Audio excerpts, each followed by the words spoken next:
All right, everybody, welcome to another edition of What's What BR. Today we have two special guests with us coming in to give us some information on a very important day coming up here in the next couple of weeks here in the greater Baton Rouge area.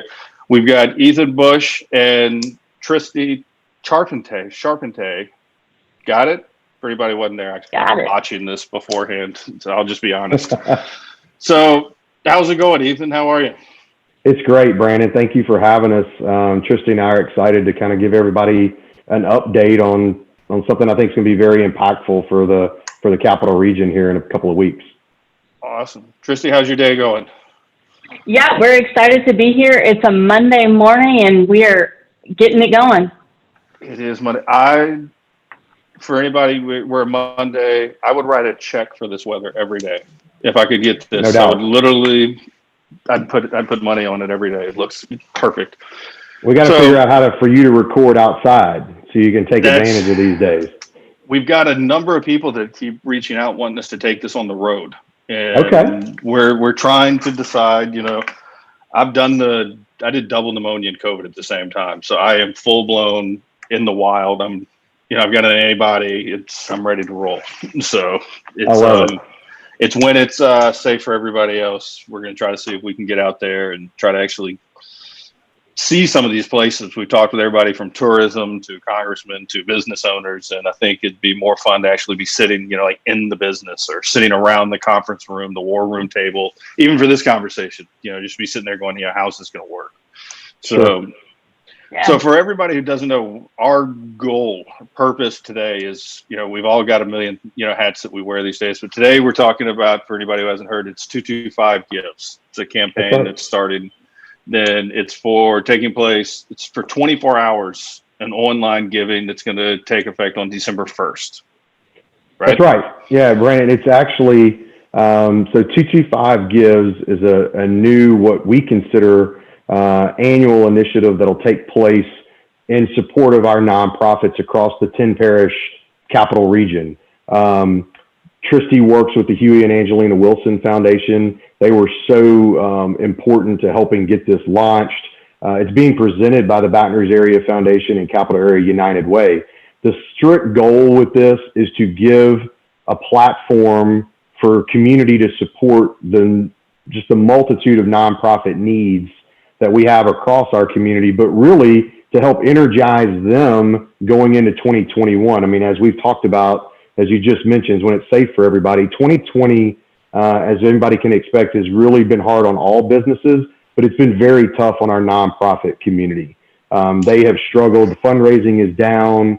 And so we looked at this platform, one, as a way to create energy and momentum for all of these nonprofits to really kind of move into next year, but also give them a place to do it together, right? Where community and the nonprofits can come together on one technology platform and see if, we can generate excitement through media and exposure and really them sharing their collective missions all together on Giving Tuesday, which December 1st is known globally, Brandon, as Giving Tuesday. I don't know if you knew that. No. It is. It's if you think about Black Friday and you think about Cyber Monday, that first Tuesday in December has been known for the better part of the last 15 years as Giving Tuesday. So, and it's an online day to support the nonprofit of your choice around the world. And a lot of our local nonprofits have participated, but have never had the opportunity with a technology platform like we've created to all do it together. So 225 Gives is a local version of on Giving Tuesday to support what now we've got over 200 registered nonprofits.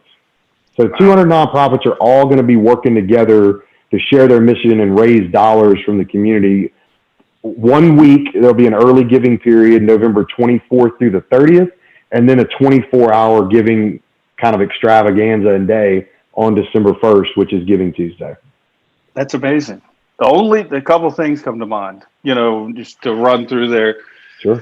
Is one, we somehow should have gotten people, we should bump it up before, Black Friday, and Cyber Monday, before they've gone out, it's like, I've got nothing else to give. My budget's gone. What can I do now to help charity?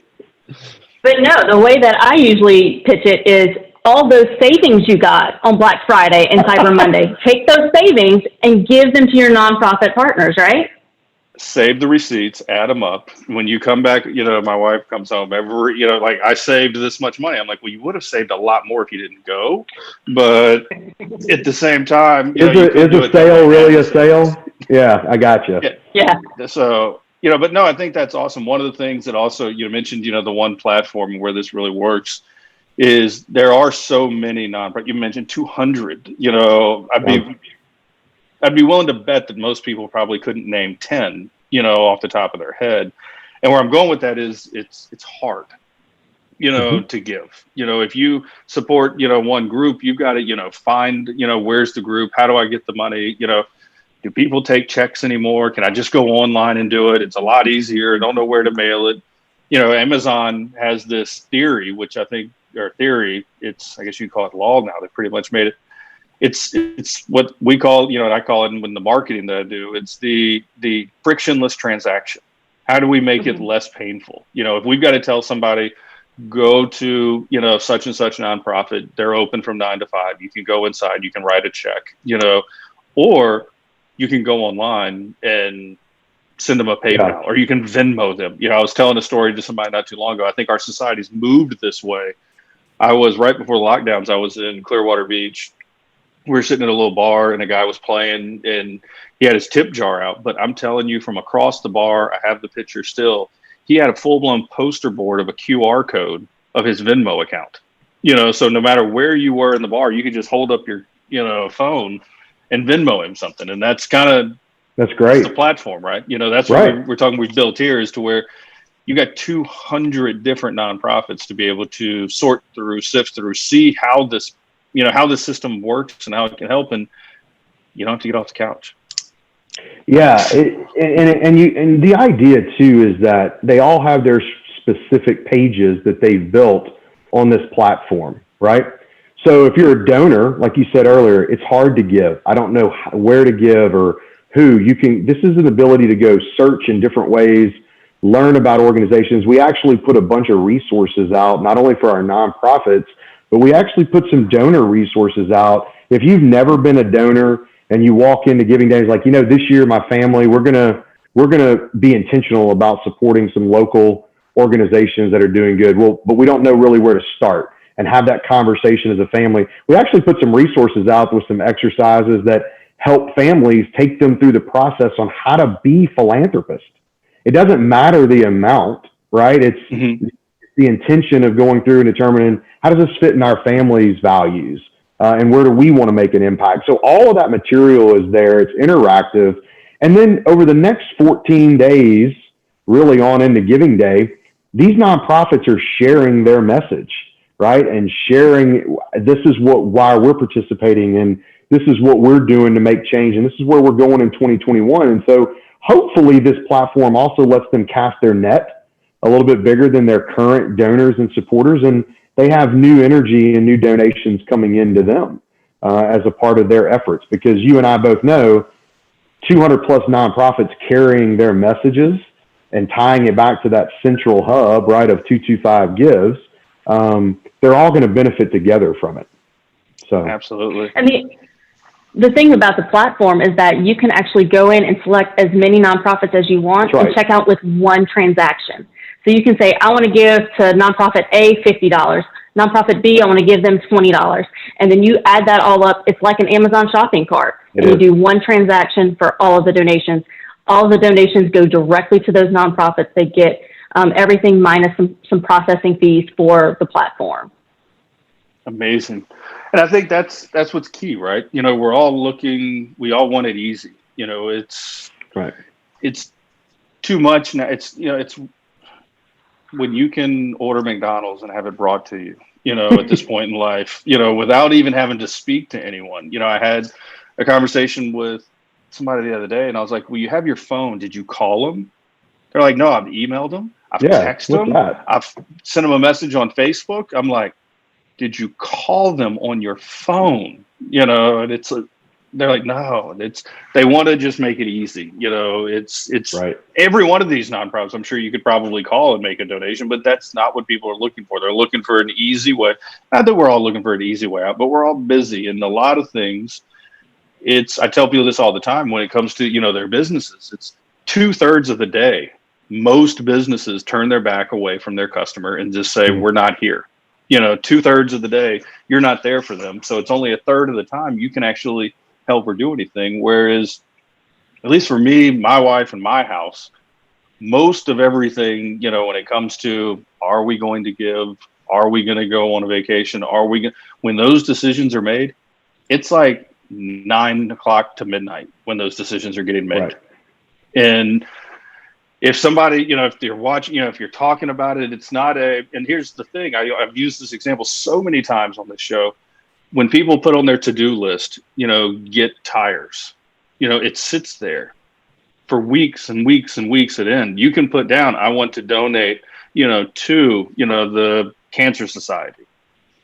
But it's just like the tires. It's not just one, there's not just one action you could do. Or now you can, but in the past, it's been, Right.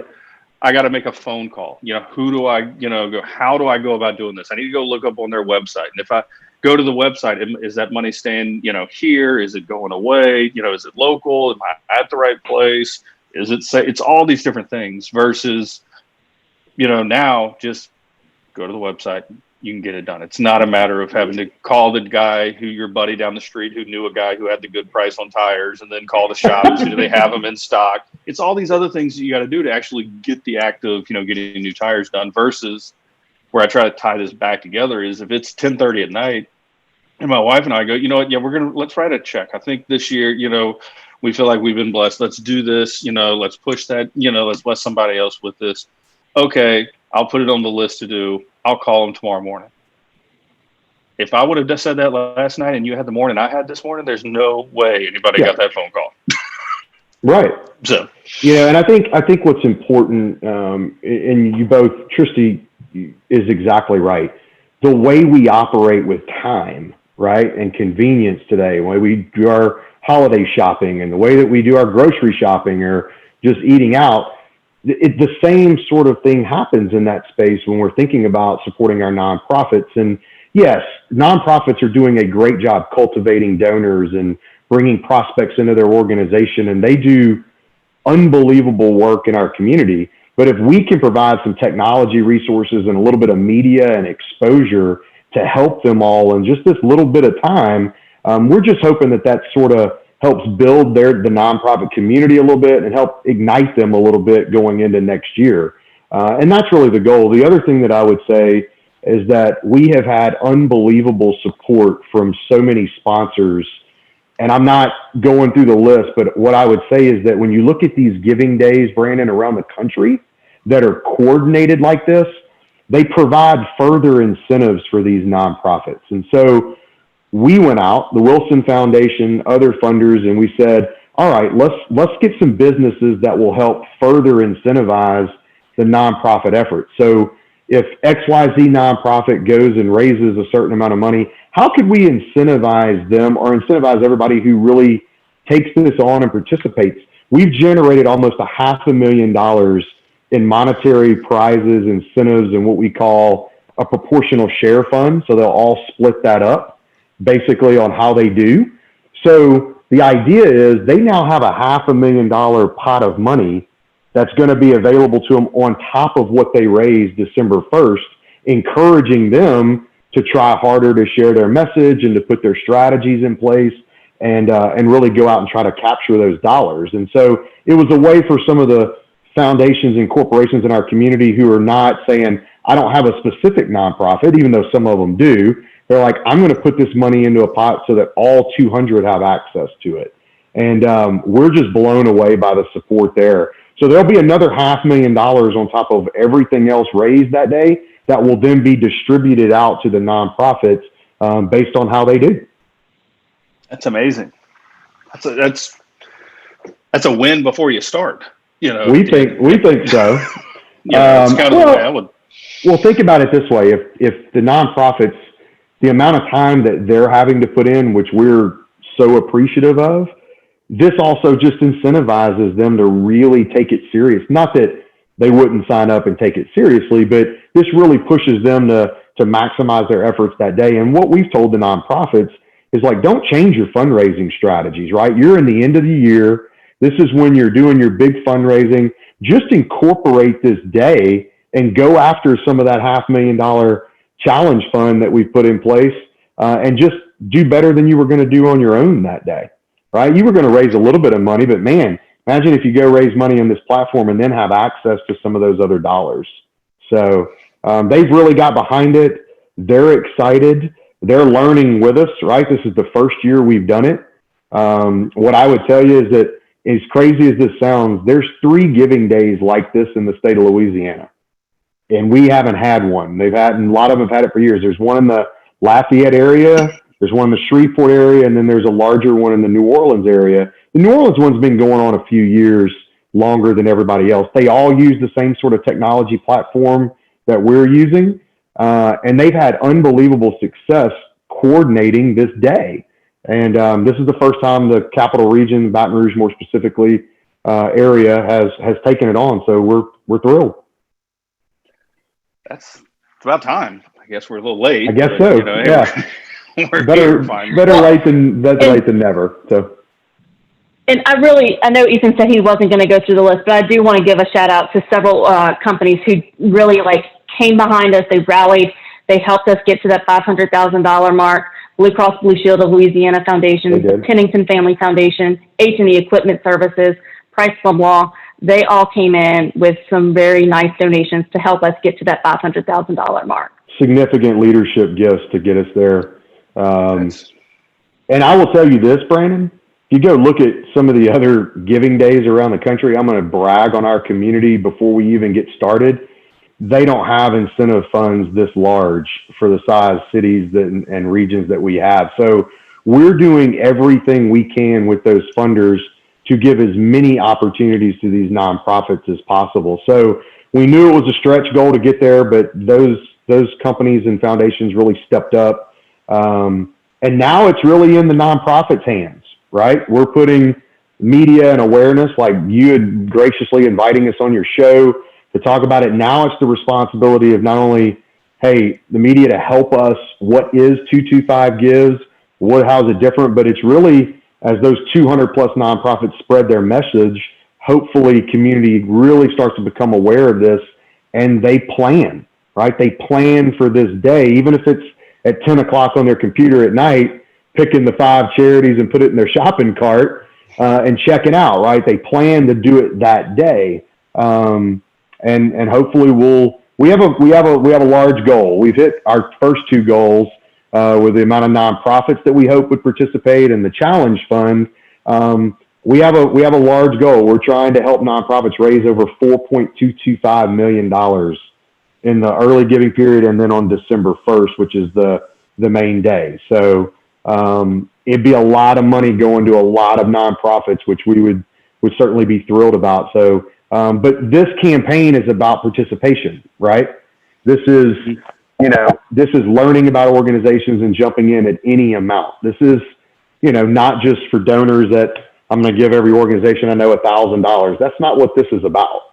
And this is about engagement of the entire community at every level, and trying to support as many nonprofits that we can on a short amount of time.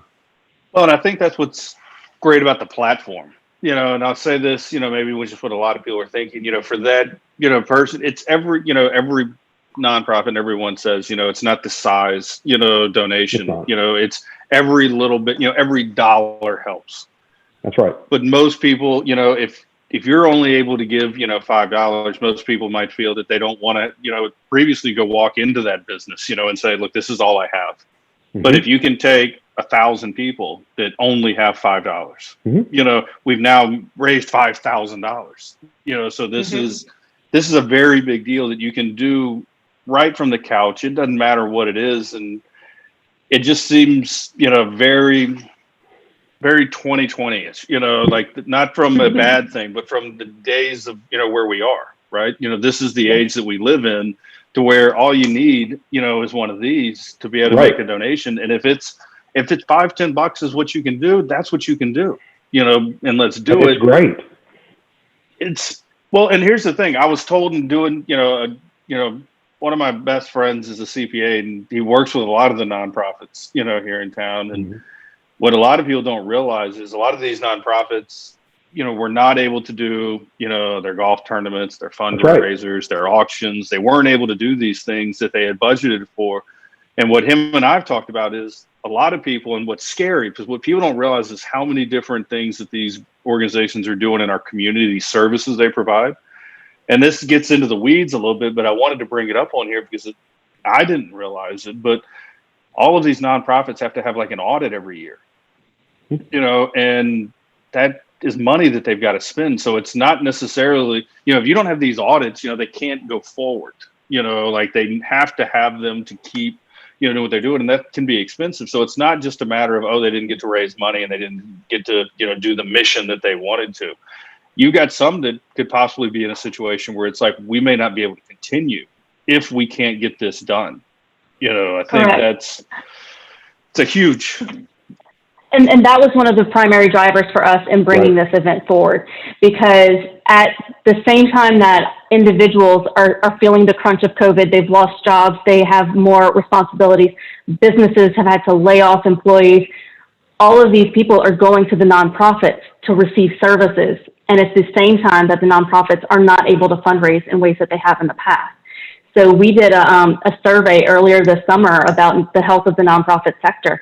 And there were a good 25% of nonprofits that were going to have to dip into their reserves in order for them to continue to operate this year. And then once those reserves run out, they may have to close their doors. That's right. And there are some organizations that may be smaller and people don't really know about, and maybe the community may not notice as much, but there are some institutions in our community that are struggling right now because of the impacts of COVID. Yeah, and I think that's what people don't realize is how much of an impact that these groups have. And I think it's amazing, a $4,225,000 goal, it's got $500,000 of it, right there. Mm-hmm. But to me, it seems it's a huge goal. It's a huge number, but it also at the same time, we've got a big city. We've got a lot of people. And usually, I've been to the galas, I've been to the golf tournaments where you've got, 400 or 500 people that are, trying, and they're donating, and they're, shaking hands and walking around. That's great. But we got 200-something thousand, 300,000 people here, in town. It's like, we've got such a larger base to draw from, that hopefully, like I said, we can find, I'd rather everybody in, the community, throw up, $50, than to have, the one guy come in there and donate, 50,000. So, I think that's, the math works better that way. Yeah. And I think go ahead, Tracy, go ahead. No, I was just going to say 300,000 people is really only East Baton Rouge Parish. And this event is region-wide. So this is for the 10 parishes covering the capital area. We're talking EBR and every parish that touches EBR, plus St. Helena and St. James. Wow. That's all. Yeah, so we're going to cover that capital region, and it's a lot of people. Yes, the goals are large, but I think you and I both, we all three agree that if we can, it's the collective here, right? It's a collective of nonprofits sharing their story, sharing their mission. It's the collective of community coming together at different levels, right, of where they feel comfortable and supporting the organizations that they believe in. And every nonprofit had the opportunity to participate. And we went through about a month-long registration process, Brandon, for those to figure out if they wanted to go down this road. There's not a knock on any nonprofit that didn't choose to. That's totally okay. This was not a requirement. This was something that was offered to them. And we see that this thing will grow. We think as we make it an annual effort, that our more and more nonprofits will sort of catch on and understand it. And then this thing could be as big as we want it to be, supporting, there's thousands of nonprofits in our region that we'd love to have participate or collaborate together with us. And I think what this does is it pulls those two groups together. When we start to think about helping families, we start to think about helping individuals, even when we get to the holiday season, think about how many families and individuals those nonprofits are supporting in their own ways, and find the one you believe in, or the ones you believe in and want to support, and go support them. Everything is at 225gives.org. All the resources we just discussed, all the profiles and all the pages for the nonprofits are there. There'll be a leaderboard going on in real time showing how we're doing as a community on December 1st. So in real time, when those gifts are coming in, we'll be able to share that and show that on social media, but it'll also be on the website. All of our sponsors and supporters are there. And then even our donors, right? Those resources we talked about, if a school or some other organization wanted to come together and say, hey, we want to do something on December 1st. There's activities and exercises in that donor toolkit that say, okay, this is how I could get my school or my class involved or my baseball team or, my cross country team or whatever. And this is how we can kind of help that day. We can choose nonprofits and also learn how to be a philanthropist. And the last thing I'll say about time, the other option that we're giving everybody on December 1st is that people can donate their time to these nonprofits as well as their resources, right? We know it's our most valuable commodity is time. We know so many of these nonprofits need volunteer hours and help. You can go right in there when you're making a monetary gift and you can donate a certain number of hours to them for next year. And so we'll also see how many hours get donated by our community in addition to dollars on December 1st. Well, that brings two things. One, I know you got just about every high school kid's got volunteer hours, community service hours now this year. That's right. So hopefully, parents put it down, to get the kids to go volunteer, because I know I've seen it from friends, and we see it because we have some volunteers that come help on some of our projects where it comes into the year, they're clamoring. They've got to have those community service hours. Mm-hmm. It's like, I don't have them. Where can I get them? Where do I go? Book it out now. The other thing, it's, to me, what we're talking about, to drive the point home, like we've said, we're not looking for, the big, $50,000 check from every single person. Everything helps. But what I think everybody needs to, grab your phone right now, pull it out, put it in your calendar, because I think that's going to be the headache. It's going to be yes, I want to do it. Oh my gosh, it's December 3rd. I completely forgot. When you see the, the news feed, when you see with the posting the day after, is when you're going to go, I was supposed to do that yesterday. So it's like, grab your phone, put it down, December 1st, put it 3 days before that, because you got the week beforehand, right? Or if you're like me, put it 4 days before, put it on like the 4 days leading up to it. And by the fourth day, I'll get to it. We wanted to open it. We wanted to give a little early giving period because there's a lot of, it's the holidays. We're coming right after Thanksgiving. I get all that. And we wanted to give a little bit of an early giving period for the nonprofits to get used to it, donors that maybe couldn't on the day of. But obviously the big focus is that 24 hours of giving. So if you put those reminders, you're not going to be around on the 1st. Do it a couple of days ahead of time. Go in there and do your research. Go ahead and check out, and that'll show up on their giving day. And so when we're seeing it in real time, it'll be there. And I would call out, because I like to call people out because they can't say anything back really, right? Because it's not live, so I just get it in the comments. But call out the business owners, the HR, directors and leaders. We downstream, cascade messages throughout our organizations, all the time. Let this be one that you're going to cascade through. Remind, help them remember, that, hey, you're not, we encourage, if you can, please give, here's where you can go. Let them do it. Remind them while they're at the office, send that email on that week before, let it be one of your headlines. That's the thing, we're real good at cascading downward messages for, the Nelson project, this project needs to be done, or where are we with this? Just slip this in there, let it be a little bit of good news. It's a great point. Tristy and I just got to see here's a perfect example. And this is the last thing that I'll say on examples, but we had a company that said, we want to engage our employees. How do we do that? And they said, we're going to make a gift to the Challenge Fund, which is that $500,000 pot of money that'll get distributed. of X amount if our employees will match that amount. And they get to choose whatever nonprofit they want it to go to on December 1st, right? So now you've doubled the impact of that organization, but you've got team members involved, right? And they just loved it. And so businesses can figure out internally too how they want to engage that day, right? This business just said, well, we want to support all 200. So we'll put a gift in the challenge fund and we'll challenge our employees to match that, but they can choose who they want to give it to. Just match our dollar amount collectively. Let them talk about something other than elections, you know. Very good. But if you're hearing this and you're saying, man, that sounds like a great idea, I don't really know how to do that. I don't know how to operationalize that. Right. Call us. Call 225-GIVES at Chapel Area United Way. We will help you figure out how you can engage your employees and your business. Yeah, give us a call. Yeah, go to the website. Yeah, go to the 225gives.org.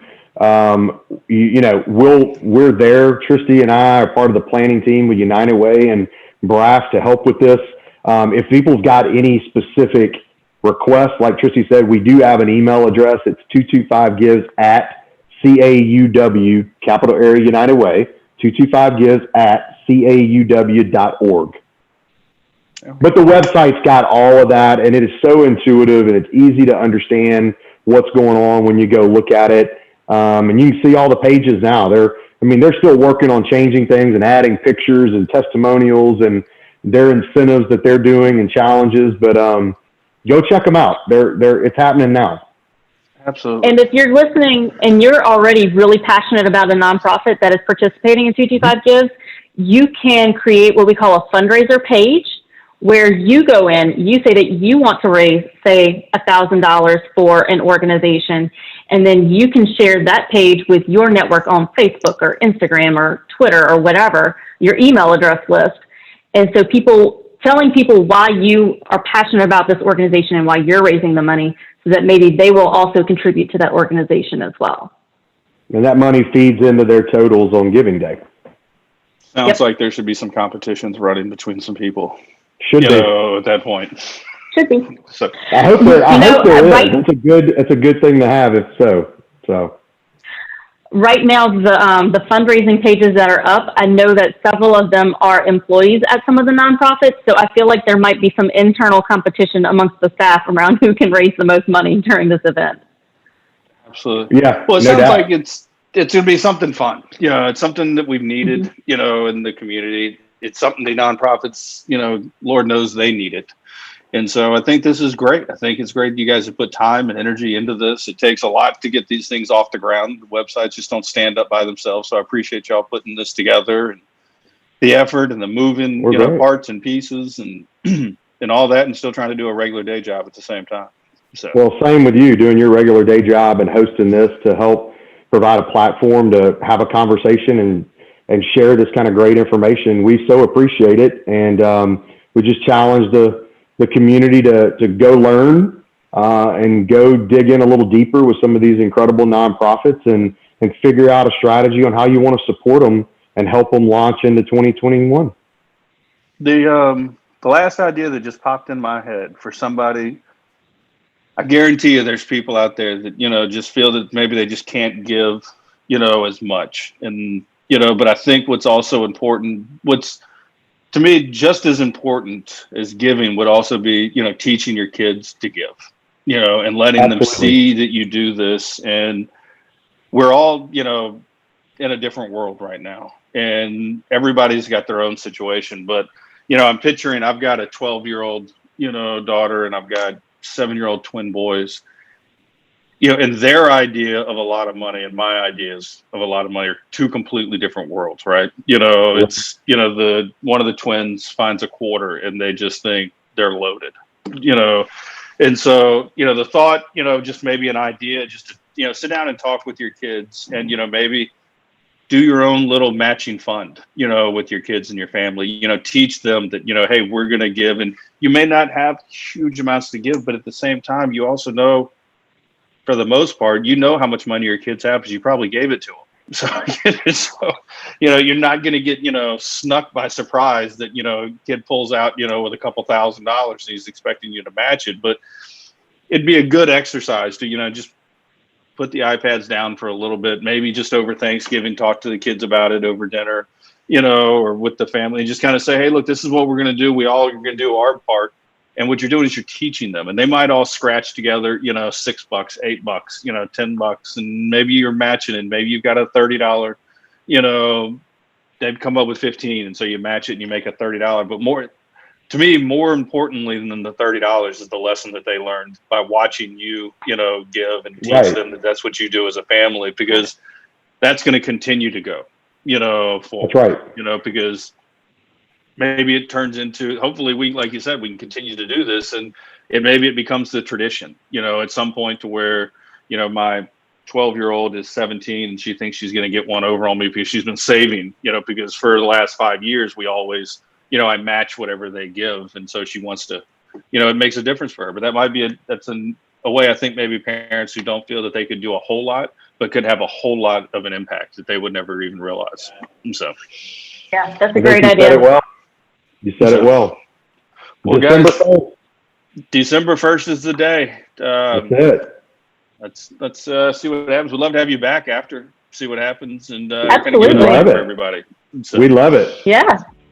So, well, guys, I appreciate you taking time out of your day. There's plenty of other more important things to do than to talk to me. I'm going to go try to get back to what I'm working on, and I'll let you guys have some time back in your day. So, Thank you, Brandon.